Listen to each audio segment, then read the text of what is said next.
And I'm happy to talk to you, Joe, too, if you're out there. Here's your fine, zero.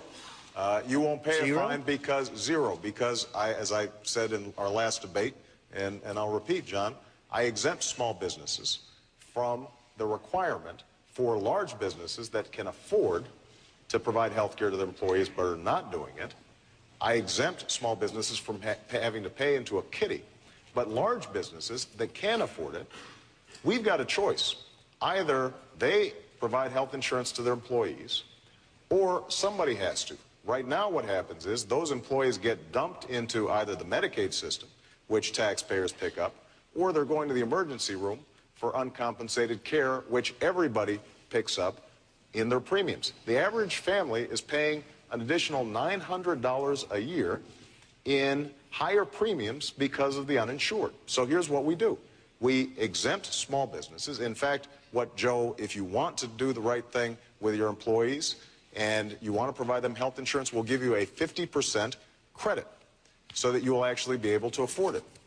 If you don't have health insurance or you want to buy into a group plan, you will be able to buy into the plan that I just described. Now, what we haven't talked about is Senator McCain's plan. He says he's going to give you all a $5,000 tax credit. That sounds pretty good. And you can go out and buy your own insurance. Here's the problem, that for about 20 million people, you may find yourselves no longer having employer-based health insurance. This is because younger people might be able to get health insurance for $5,000, young and healthy folks. Older folks, less healthy folks, what's going to end up happening is that you're going to be the only ones left in your employer-based system. Your employers won't be able to afford it. And once you're out on your own with this $5,000 credit, Senator McCain, for the first time, is going to be taxing the health care benefits that you have from your employer. And this is your plan, John. For the first time in history, you will be taxing people's health care benefits. By the way, the average policy costs about $12,000.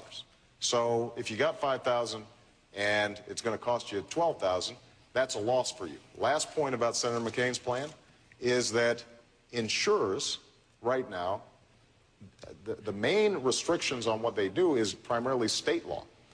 And under Senator McCain's plan, those rules would be stripped away, and you would start seeing a lot more insurance companies cherry-picking and excluding people from coverage. That, I think, is a mistake, and I think that this is a fundamental difference in our campaign and how we would approach health care.